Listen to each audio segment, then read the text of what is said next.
Dios bendiga, buenas noches, qué bueno que está con nosotros a través de esta plataforma televisiva, un placer inmenso conectar con ustedes y esta noche agradecido y darle la bienvenida a nuestro querido reverendo Osvaldo que está con nosotros. Bienvenidos y buenas noches, distinguido. Muy buenas noches para todos los hermanos que nos acompañan en este programa Jesús el Buen Pastor. Para mí es de mucha alegría compartir con ustedes como nuevo párroco de esta parroquia Catedral San Felipe de Puerto Plata. Amén, así que le damos la bienvenida y automáticamente, reverendo, estamos viviendo un tiempo donde otra vez algunas organizaciones están pidiendo las 3 causales y pidiendo también que se apruebe el aborto en República Dominicana, y vamos a entrar en este tiempo de este debate. Y usted, pues, para que nos oriente un poco acerca de este tema tan sensible y tan delicado. Pues, en principio, el aborto no es un tema esencialmente de ideología ni de religión. El aborto es, en principio, un tema científico. ¿Qué es y qué implica?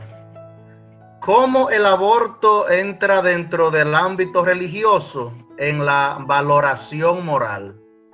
Porque la religión no es simplemente un conjunto de doctrinas que se profesan, sino que la religión implica siempre un estilo de vida que no debe contradecir lo que nosotros creemos. En el aspecto moral, para hacer una valoración, hay que tomar en cuenta 3 elementos para hacer cualquier valoración moral: el objeto, el fin y la circunstancia. Para que una acción humana sea excelente, el objeto debe ser bueno, el fin perseguido debe ser bueno y las mediaciones que se buscan deben ser buenas. En las circunstancias pueden intervenir para aumentar o disminuir la responsabilidad moral ante un acto que se ejecuta. Pues ya con esta pincelada podríamos entrar a analizar el tema del aborto, que es lo que nos compete. ¿Por qué decía en principio que el aborto no es un tema de ideología?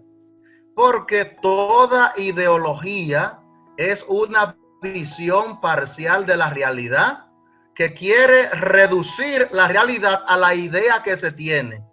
Y casi siempre las ideologías quieren convencer a todo el mundo que la verdad es la idea que ellos promueven acerca de la realidad. Pero la realidad es superior a la idea. Toda idea es parcial y las ideas deben abrirnos el campo para acceder a la realidad. ¿Qué es el aborto? El aborto viene de una palabra latina, abs ortus, que significa expulsado del lugar correcto. Llamamos un aborto a la expulsión, sea espontánea o intencional, de un feto que, estando en el útero de la madre, que es el lugar adecuado para su crecimiento, es expulsado a un lugar donde no es viable para su continuación, para su desarrollo. A partir de ahí, otro elemento que hay que tomar en cuenta: ¿quién es un feto que es objeto de la acción de abortar? No hay que ser creyente para admitir desde la biología que desde el momento de la concepción ya comienza un nuevo ser, una nueva realidad biológica con un mapa genético autónomo, que es una estructura interna como conjunto de células y que tienen un principio dinámico que, si no se interrumpe, si no se le impide, llegará a ser lo que puede ser. Ese dato es de la biología, no es de ninguna religión, de ninguna ideología.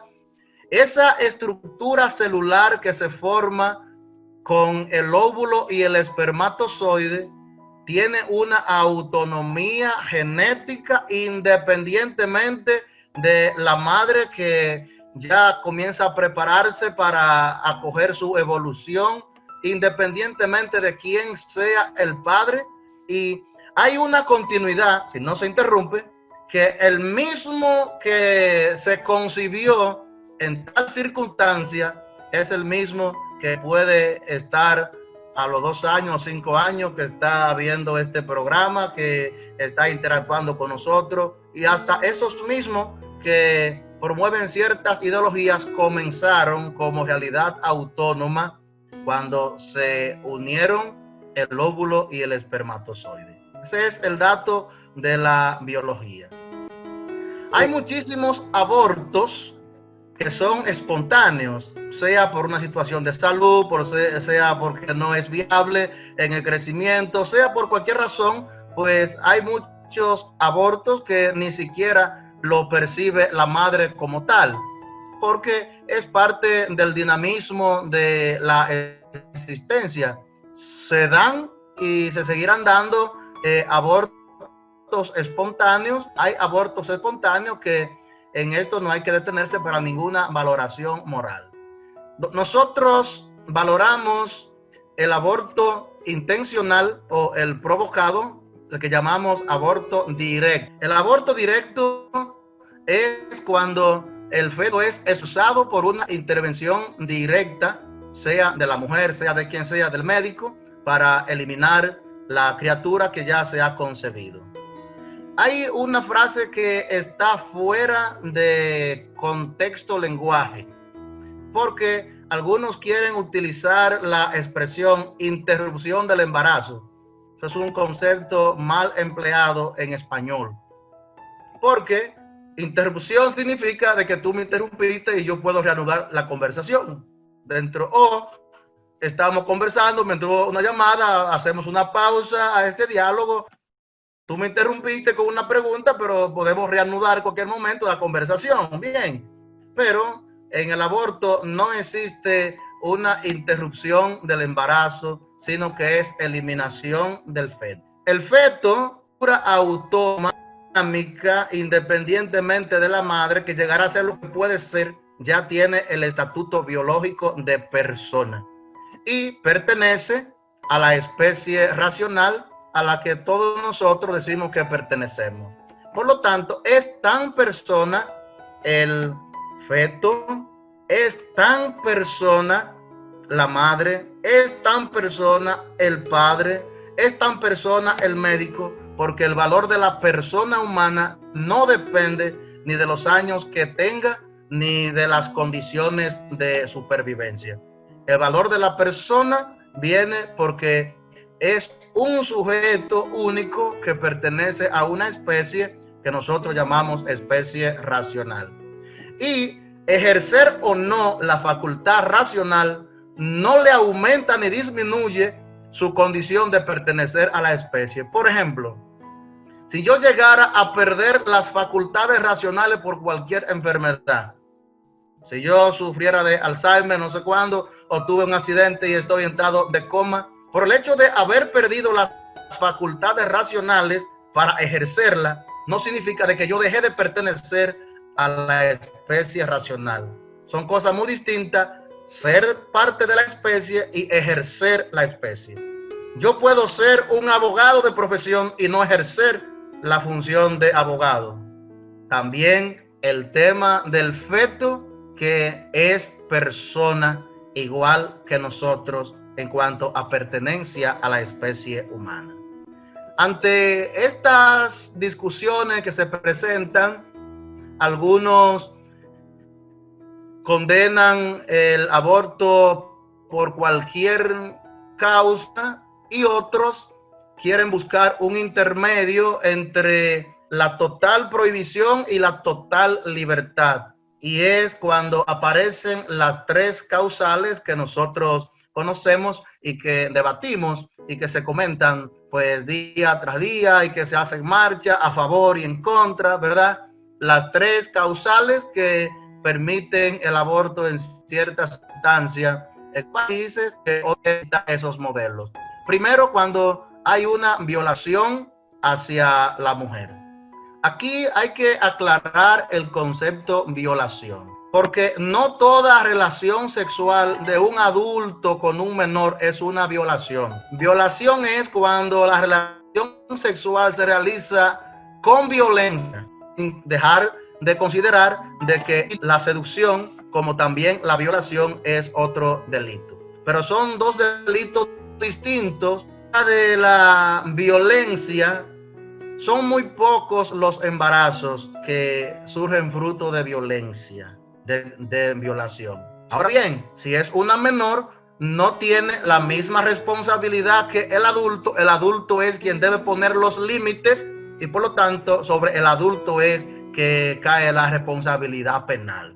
Pero si no hubo violencia, no podemos acusar de violación. Cuando hay violencia, la mayoría de las veces, el organismo de la mujer se predispone para no concebir.